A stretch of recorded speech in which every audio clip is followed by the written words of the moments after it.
Last time जब Arsenal Chelsea से हारी थी ना, वो था 22 अगस्त 2021 का दिन। 4.5 साल हो चुके हैं that Arsenal is last lost to Chelsea in Premier League. या आई थिंक कोई भी कंपटीशन में उसके बाद शायद कोई फ्रेंडली वगैरह में हारी हो तो हारी हो, बाकी चेल्सी से उसके बाद हारी नहीं है। ये वही मैच है जिसमें लुकाकू ने किया था और उसके बाद से चेल्सी क्लब ही बर्बाद हो गया है एज फार एज आर्सेनल के अगेंस्ट इज कंसर्न। तो कल का मैच की टिप्पणी लेंगे, पर पहले उससे मैं है ना ये बताऊंगा कि भाई सेट पीस गोल का पूरा मैच था कल। आर्सेनल भी सेट पीस कर रही थी, चेल्सी भी सेट पीस कर रही थी। एक न्यूट्रल फैन के लिए बहुत ही वाहियात सा गेम रहा होगा क्योंकि कुछ भी एंटरटेनिंग ज़्यादा था नहीं इसके अंदर। सेट पीस सेट हो गए, 2 गोल आर्सेनल ने मार दिए, 1 गोल चेल्सी ने मार दिया, and it was a game of set piece. Simple सी चीज़ है ये। बात करें टैक्टिक्स की तो देखो भाई, सब्सटीट्यूट आर्टेटा हैं, अच्छे नहीं करे वो तो लास्ट में टिम्बर ने किस्मत से गोल मार दिया और हम जीत गए। बाकी I was not at all happy with substitute. AJ को बाहर निकाल के हैवर्ट्स को लाना चाहिए था, गायकरेस को बाहर नहीं निकालना चाहिए था, ट्रोसार्ड को मेरे हिसाब से 45 मिनट्स में ही सब्सटीट्यूट कर देना चाहिए था क्योंकि चेल्सी वाले है ना बहुत आसानी से बुली कर रहे थे ट्रोसार्ड को। एंड मैं एक प्लेयर की तारीफ करूंगा चेल्सी के, रीस जेम्स बाबा। वो जिस तरह से कॉर्नर्स निकाल रहा था और जिस तरह से वो पासेस दे रहा था और क्रॉसेस दे रहा था ना, फट रही थी भाई, फट रही थी। लिटरली कह रहा हूँ, Reece James is best player of the Chelsea if not injured. Best player पिछले 5 साल में, उससे अच्छा प्लेयर मैंने चेल्सी में नहीं देखा when not injured. Reece James is the proper captain material.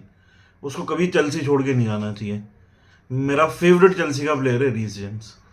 उसके बाद बात करें भाई, जब कुकुरेया का पता चला कि स्क्वाड में नहीं है तो थोड़ा खुश हुआ मैं ये देख के कि भाई साका को टाइम मिल जाएगा। पर जॉरेल हेटो भाई, क्या उसने डिफेंडिंग करी है कल। साका को जो बंद किया है, साका भी पागल साला पासेस देता नहीं है।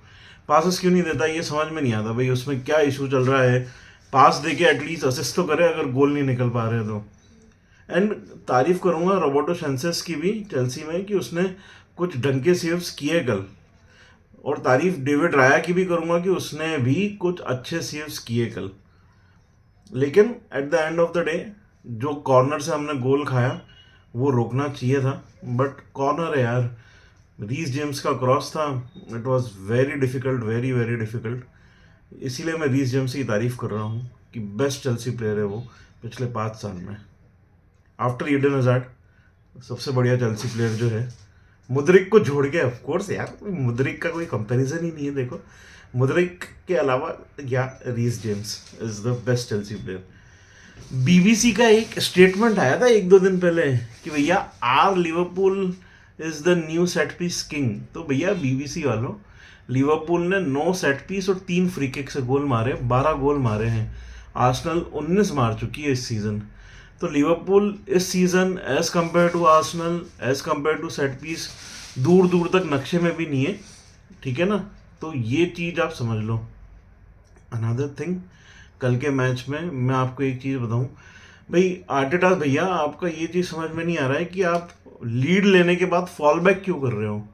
सेकेंड हाफ में 70-75 मिनट के बाद फॉल बैक क्यों जा रहे हो, पीछे क्यों जा रहे हो, डिफेंस में क्यों घुस रहे हो, अटैक करो। वुल्स के अगेंस्ट भी आपने यही मिस्टेक करी थी, गोल खा लिया।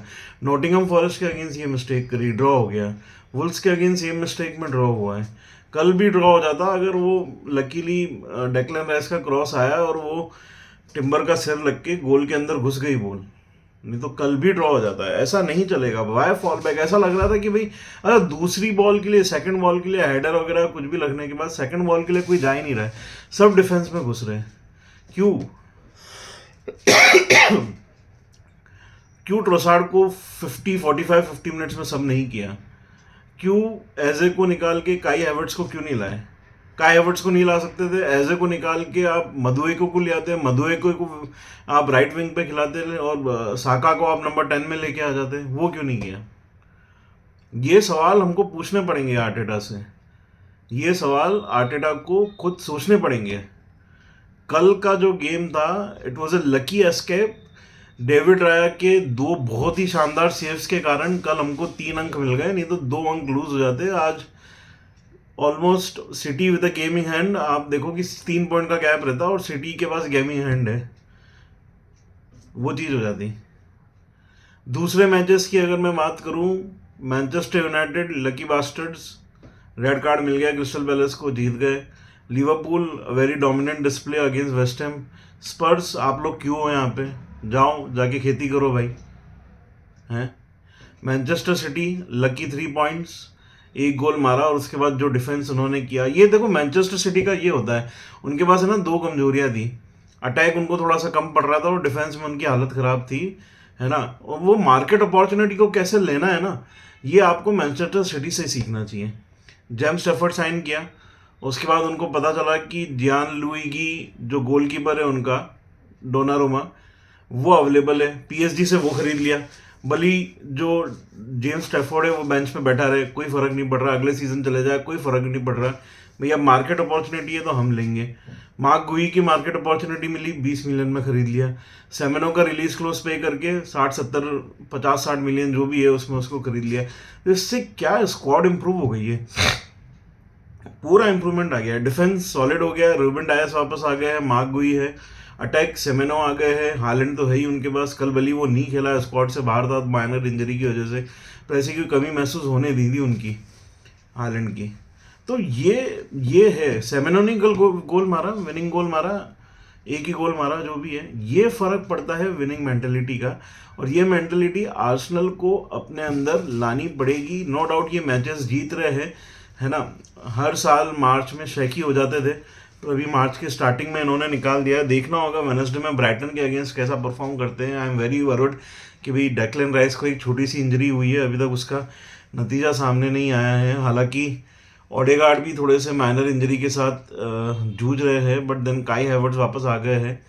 तो ये चीज़ें हैं, लेट्स सी कैसा जाता है अगला गेम वीक। बट भाई इस तरह से अगर खेलेंगे ना तो सिटी आपको खा जाएगी। इस तरह से आप खेलोगे एतिहाड पे 18 अप्रैल, वेमली पे 22 मार्च, सिटी आपको 22 मार्च 23 मार्च जो भी है, सिटी आपको खा जाएगी भाई। इस तरह से आप नहीं खेल सकते। You have to improve your game.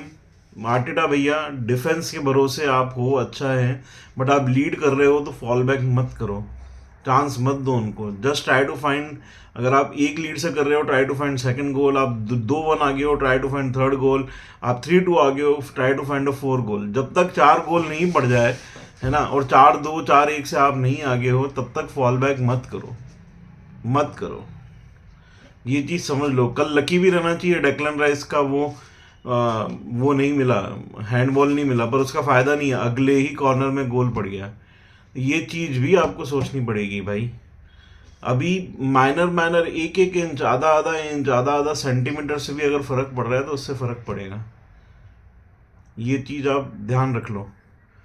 And that's it for this week. अगले हफ्ते मिलते हैं एक और रिव्यू के साथ। मिड वीक ही मिल लेंगे इस बार तो, ब्राइटन के रिव्यू के बाद। लेट्स सी कैसा होता है। 9 more games to go guys, and 27 more points to fight for. Let's see 24 मई को क्या होता है। तब तक बाय बाय।